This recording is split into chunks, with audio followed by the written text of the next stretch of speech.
We are continuing our discussion on molecular basis of inheritance, DNA fingerprinting. We have already seen the core principles, the basics about the DNA fingerprinting, which is also otherwise called as DNA profiling in the previous video. And as I told you that in this particular video, we will look at a technique through which we can do DNA fingerprinting or profiling of a given sample of DNA. This technique is one of the earliest technique that was used for DNA fingerprinting. This may be obsolete right now. Please understand this. The technique that we are going to discuss may be obsolete. The reason is that it has been taken over by many refined techniques, but because we are reading molecular biology at the initial level, this is for the first time we are reading about it. So this basic principle of this technique must be known to us in very simple terms. And now there is very important announcement sort of thing that I want to make. When I was recording the last video, there was a slip of tongue on my part. So the human genome has 3.3 billion base pairs and not 3.6 billion base pairs. If you have seen that particular video, you would have noticed that this is a mistake that I have committed. But what is very important is that I soon realized that very early I realized that I have committed a mistake. I have realized it, I have registered it, and now I am going to rectify it. So there would be double or triple reinforcement, and now I will tell myself that it is not 3.6 billion base pair, but it is actually 3.3 billion base pair. Make a note of it. When you were watching that particular video, there was a band that appeared at the lower end of the video specifically mentioning this mistake, that it is not 3.6 and 3.3. I hope you will actually rectify this mistake and register the correct information in your mind. So now coming back to this technique that we are talking about is RFLP. Now what does it stand for? So it stands for, R would be restriction. So that means we will be using the restriction enzyme and we will be digesting the given DNA sample with the help of restriction enzymes. You know how restriction endonuclease enzymes work. How do they convert a sample of DNA into smaller fragments, and these fragments are of variable length. So now this is what we are saying, restricted. So there would be fragments, and these fragments would be of different length, and we will be looking for the polymorphism that are present in these particular DNA fragments of our interest. So let me again just look at the correct spelling, polymorphism. So I hope we know all these words. We know what is restriction. We know what are the fragments we are talking about. We know why there would be variable length. We know that why these loci will be polymorphic. You know that we are interested in profiling a DNA based on VNTR loci. So we are looking at VNTR loci. I hope you remember all these basics from the previous video. You know now what exactly is VNTR, why I am calling it as similar to genes as a locus, and what are VNTR alleles. And we are able to profile a DNA because we know that this VNTR number 1 will be inherited as an allele. So these will also be inherited as the alleles of the genes are inherited, are passed from parents to progeny. And we also know that they are polymorphic. So because any change here will not be subjected to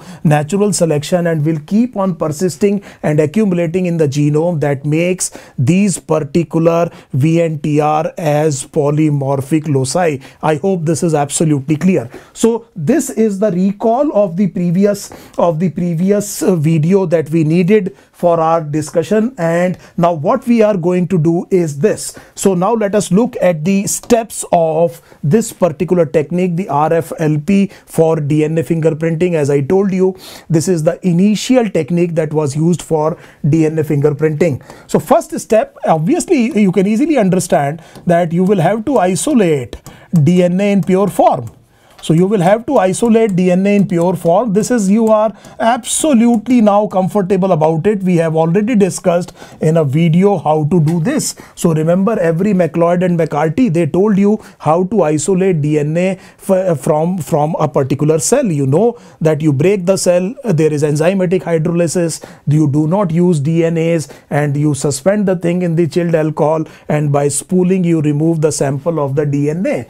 And as I told you in the previous video, if needed, you can do what is called as PCR. If the sample is not adequate, then you will have to amplify the sample so that it becomes adequate, and you are able to perform this particular experiment well. So this is not mandatory. This is if required polymerase chain reaction, and a particular amount of DNA is required. That is actually one of the drawbacks of this particular technique, that a significant amount of DNA is required for this test to be done, this technique to be applied. So I hope this is absolutely clear. Number two, you know that you will incubate the DNA with restriction enzymes, with a restriction enzyme that you are using in a gel. So that means you will allow restriction enzymes to digest this particular DNA segment, and you are allowing this to digest this DNA into small fragments. So this is the second step, absolutely clear to you. So you know what this restriction enzyme would do. Number three, as you are aware that these fragments will be of separate sizes because of the difference in their length. We have discussed this thing at considerable length in the previous video. So we know that these fragments will be of different sizes, and therefore they can be separated in the gel, agar gel, by electrophoresis. So you know that gel has pores, and this type of sieve action actually allows the smaller fragments to move farther and the larger segments will remain nearer. This is what we absolutely are sure about. So now there would be separation of these restriction enzyme digested fragments. These fragments, remember, they are of different lengths, and you are separating these fragments on the agar gel electrophoresis. I hope this thing is absolutely clear. So you are applying electrophoresis, an electric field, and you know that the fragments will separate according to their size. The smaller fragments will move farther, the larger fragments will remain near the point of attraction. This separation is based on the fact that the size of these fragments are different from each other. I hope this thing is absolutely clear. So first you isolate DNA in pure form, then you incubate this DNA with restriction enzyme, allow them to hydrolyze or digest this particular DNA into smaller fragments, and since the smaller fragments will be of different sizes, you can easily separate the fragments by agar gel electrophoresis, and this is what has happened. So this is now absolutely clear that till now there is an agar gel, and during electrophoresis different sizes of fragments have led to their separation from each other, something like this. There would be a large number of fragments. Now this is very, very important to understand. There would be large number of fragments. Do not worry, you have VNTR probes. I told you in the last video what are VNTR probe. You know what exactly are you looking for. You know what exactly you are looking for. You don't have to analyze all the fragments as I told you. So you have to take only a few VNTRs, and you have created VNTR probes, and that VNTR probes by their hybridization will tell you where are those fragments located that contain the VNTR alleles that you are looking for. So this is very easy. As I told you that there is no need of entire matching. Just a few characters are to be used to make a positive identity. So this is what we have done. Now the thing is because ultimately I have to use a VNTR probe, as I have told you. Now these double-stranded fragments will not hybridize with a probe.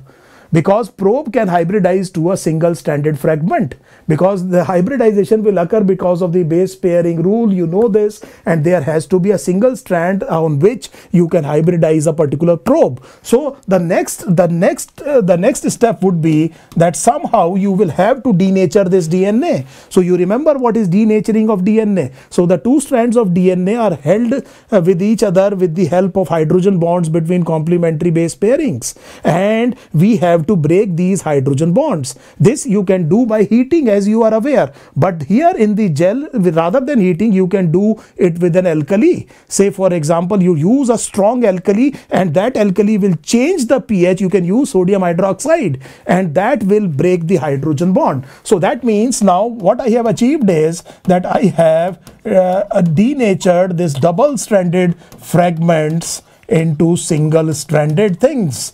Now these are single stranded, these two have separated from each other, we have broken the hydrogen bonds between them. I hope this is absolutely clear. And what I have done, that I have used an alkaline denaturation for this. Say for example, I have used a strong alkali, say for example sodium hydroxide. I hope this makes sense. Now the thing is, the next step is very, very important. This is called as Southern blot. So this technique is called as Southern blot. This is a very important step of this particular technique, in which these single stranded fragments will be transferred to a nitrocellulose sheet. So that means the transfer of this DNA from the agar gel to the nitrocellulose sheet, it is called as Southern blot, and the name is because of a scientist who was the pioneer and was called E.M. Southern. So because of this name, this technique is called as Southern blotting. Please remember, in Southern blotting, from the gel you are transferring DNA to the nitrocellulose sheet. If you are doing this for RNA, if you are transferring RNA from a gel to, say for example, nitrocellulose sheet, then it would be called as a Northern blot. And if you are doing this for proteins, then the technique would be called as Western blot. And you know that Western blot is used in molecular diagnosis of diseases. So I hope this is absolutely clear. Now how this is achieved? So let us make a crude diagram.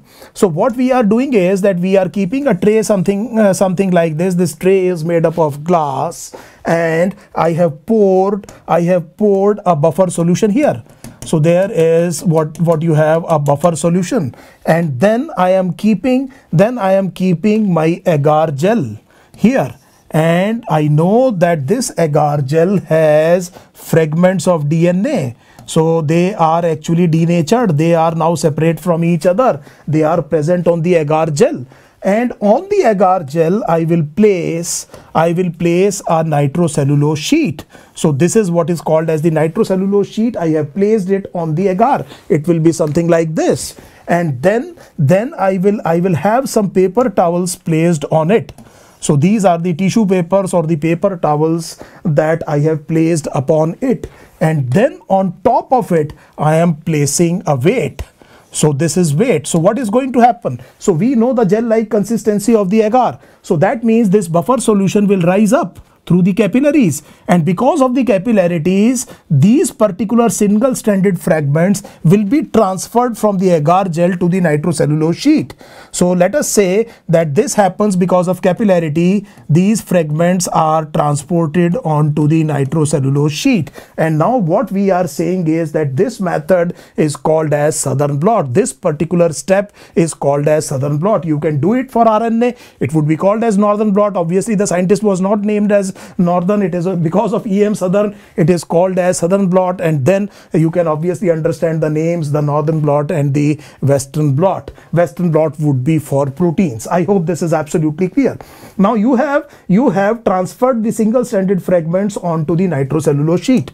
So let us look something like this.